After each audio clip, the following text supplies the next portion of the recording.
आप देख सकते हैं ये सब फाइल्स मेरे बेटे की ट्रीटमेंट फाइल्स हैं। कहाँ कहाँ नहीं मैं भटकी अपने बेटे को लेके कि उसकी जो सर्दी जुकाम जो है वो नॉर्मल सर्दी जुकाम नहीं था। आप देखिए कहाँ कहाँ, मैं जयपुर में रहती हूँ, ये सारे जयपुर के डॉक्टर्स की फ़ाइल है। कहाँ कहाँ नहीं गई मैं अपने बेटे का ये आइडेंटिफाई करने के लिए कि उसका रूट कॉज़ क्या है।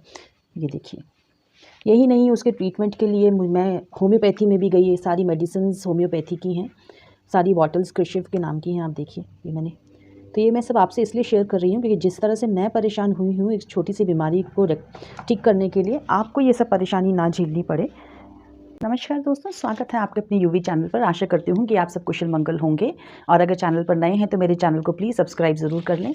आज इस विषय पर मैं आपसे बात करने जा रही हूँ, वो है एडेनॉइड्स। बच्चों में एडेनॉइड्स क्या हैं, आप उसे आइडेंटिफाई कैसे कर सकते हैं, उसके सिम्टम्स क्या हैं और उसका ट्रीटमेंट क्या है, और आपको उसे रिमूव करवाना चाहिए कि नहीं करवाना चाहिए, इसके ऊपर मैं बात करूँगी। मैं इसलिए ये बात कर सकती हूँ क्योंकि ये मेरा पर्सनल एक्सपीरियंस है मेरे बेटे के साथ। मेरे बेटे को 6 साल की उम्र में एडेनॉइड्स डिटेक्ट हुए थे और कैसे उसके सीवियर सिम्टम्स थे कि मुझे उसे ऑपरेट करवाना पड़ा। तो सबसे पहले समझते हैं कि ये एडेनॉइड्स है क्या।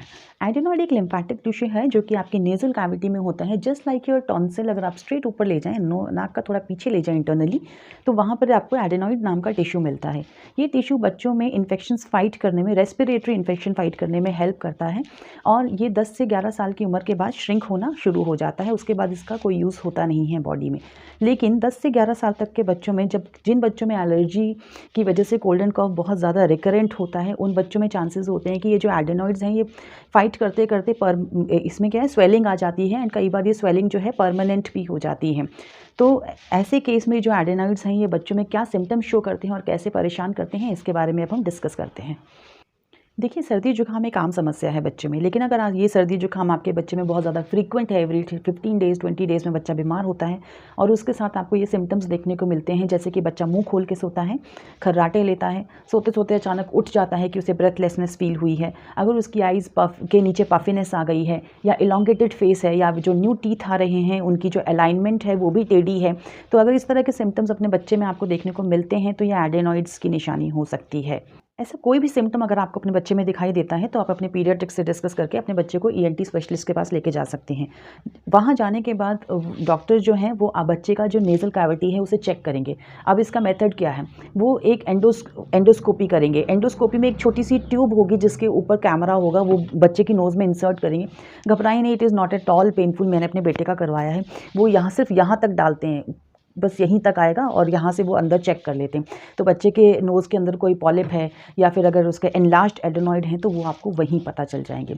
इसके बाद वो डॉक्टर आपको एक एक्सरे करने को बोल देंगे, कि ताकि वो एग्जैक्ट पता लगा सकें कि आपके जो बच्चे का जो एडेनॉइड है वो कितना ज़्यादा बढ़ा हुआ है। तो इन दोनों मेथड की हेल्प से आपके जो डॉक्टर हैं वो डायग्नोस कर लेते हैं कि बच्चे में जो एडेनॉइड्स हैं वो एनलार्ज्ड हैं और किस लेवल तक एनलार्ज्ड हैं, जिसे वो कैटेगराइज करते हैं grade 1, grade 2, grade 3 and grade 4 में। चलिए बात करते हैं कि ये एनलार्ज्ड एडेनॉइड्स को ट्रीट कैसे किया जाए। तो first line of treatment doctors की तरफ से मेडिकेशन ही रहती है, चाहे कोई भी ग्रेड हो। सबसे पहले वो उसको मेडिसिन से ट्रीट करते हैं, जिसके अंदर वो कुछ स्टेरॉइड स्प्रेज आपको देते हैं। मेरे पास कुछ रखे हैं मेरे बेटे के, I share it with you. जैसे कि ये है, I don't know it is visible to you. ये इस तरह के कुछ स्प्रे हैं। ये एक सिफ्ला का स्प्रे है मेरे पास, है ना, ये, एंड ये नेज़ल वॉश है जो कि आपकी नोज़ की हाइजीन को मेंटेन करने के लिए आपको दिया जाता है। तो इस तरह की और कुछ एंटीबायोटिक्स वो आपको देते हैं, जिससे जो है 80-85% जो है बच्चे में राहत, आपको सिम्टम्स में राहत देखने को मिल जाती है। लेकिन जिन केसेस में मेडिसिन असर नहीं करती हैं, वहाँ आपको डॉक्टर्स एडवाइस करते हैं कि आप इन एडेनॉइड्स को रिमूव करवा दीजिए। तो यहाँ सवाल ये उठता है कि अब हमें एडेनॉइड्स को रिमूव करवाना चाहिए कि नहीं करवाना चाहिए, कौन सा मेथड सेफ़ है। तो मैंने अपने बेटे के एडेनॉइड्स रिमूव करवाए। मैं भी सभी पेरेंट्स की तरह कंफ्यूज हो गई, मैंने बहुत टाइम ले लिया। 6 to 7 मंथ्स में यहाँ वहाँ भटकती रही, होम्योपैथी के झांसे में आ गई, क्योंकि यूट्यूब भी भरा पड़ा है, होम्योपैथी में इसका इलाज है। ट्रस्ट में ग्रेड 3 ग्रेड 4 में होम्योपैथी बिल्कुल असरदार नहीं है एडेनॉइड्स में। मेरा पर्सनल एक्सपीरियंस है मेरे बेटे के साथ, बिकॉज 5 to 6 मंथ्स तक मैंने बहुत ही नामी गिरामी जयपुर के होम्योपैथी के डॉक्टर्स हैं जिनसे ट्रीटमेंट लिया। आई डोंट नो वो क्या देते थे, मुझे नहीं पता। जैसे किसी ने मुझे कहा कि ये स्टेरॉइड्स होते हैं, ये भी स्टेरॉइड्स मिला के दे देते हैं, पिला बच्चा मेडिसिन लेता है, नींद आती है, सो जाता है। तो मुझे लगता था असर कर रही है, लेकिन वो धीरे धीरे इतना, मेरे बच्चे की कंडीशन 3rd ग्रेड से 4th ग्रेड एडेनॉइड्स में आ गई, एंड लास्ट में होम्योपैथी डॉक्टर्स ने मेरा कॉल भी पिक करना बंद कर दिया। तो इतनी कंडीशन ख़राब हो गई कि 3 डेज़ 3 नाइट ब्रेथलेस हो गया, कॉन्टीन्यूस कफ कर रहा है, बेहोशी की हालत में हो गया मेरा बेटा। तो मैंने डिसाइड किया कि मैं उसको ऑपरेट कराऊँ। मैं बहुत लेट हो गई थी। मैं नहीं चाहती यही गलती आप लोग भी करें। अगर आपके डॉक्टर्स आपको एडवाइस करते हैं कि आप उसको एडेनॉइड्स को रिमूव करवा दीजिए तो प्लीज़ करवा दीजिए। इनका कोई खास रोल नहीं होता है। वैसे भी ये 10-12 साल की उम्र के बाद अपने आप ही श्रिंक हो जाते हैं और हमारी बॉडी में ऑलरेडी बहुत सारी डिफेंस मैकेनिज्म प्रेजेंट हैं। मेरा बेटा को अभी ट्रीट किए हुए 8-9 मंथ्स हो गए हैं and touch would he is healthy fine and पहले से 1000 time better and I am thankful कि मैंने ये डिसाइड किया कि मैंने उसके एडेनॉइड्स को रिमूव करवाया। तो मैं आपको भी चाहती हूँ, अगर आपके डॉक्टर्स आपको रेकमेंड करते हैं तो आप एडेनॉइड्स को रिमूव करवा दीजिए। अब क्वेश्चन ये है कि आप कौन से मेथड के थ्रू अपने बच्चे के एडेनॉइड्स को रिमूव करा सकते हैं।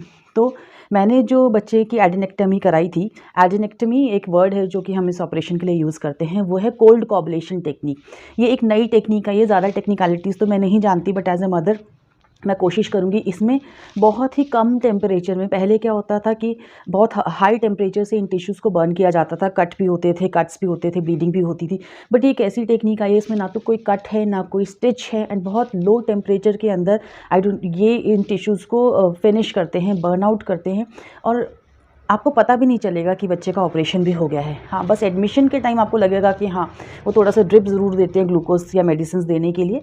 अदरवाइज़ आप सेकंड डे अपने बच्चे को अपने घर ले जा सकते हैं and within a week जो है वो बच्चा जो है वापस अपनी normal routine school life start कर सकता है। और एक फर्स्ट सेकंड थर्ड डे 2-3 दिन के लिए आपको उसको थोड़ा ठंडा खिलाना पड़ता है and it is very safe procedure. आप अपने जिस भी एरिया में आप रह रहे हैं वहाँ पे 2-4 डॉक्टर्स को कंसल्ट कर लीजिए, 5-6 अच्छे से जांच कर लीजिए और फिर ये डिसाइड करा के अपने बच्चे का एडेनॉइड्स आप रिमूव करवा सकते हैं। सो फ्रेंड्स, आई होप आपको आज का ये वीडियो यूज़फुल लगा होगा। ये इन्फॉर्मेशन अगर आपको पसंद आई तो आप अपने साथी पेरेंट्स के साथ, फ्रेंड्स के साथ प्लीज़ इसे ज़रूर शेयर कीजिए और आप अपनी फीडबैक जो है वो कमेंट सेक्शन में मुझे ज़रूर दीजिएगा। और अगर कोई आपकी क्वेरी है तो वो भी आप कमेंट सेक्शन में लिख सकते हैं, मैं कोशिश करूँगी उसे आंसर करने की। तो इसी के साथ आपसे विदा लेते हुए मेरे चैनल को प्लीज़ लाइक शेयर सब्सक्राइब ज़रूर कर दीजिए एंड मिलती हूँ आपसे अगली वीडियो में। धन्यवाद।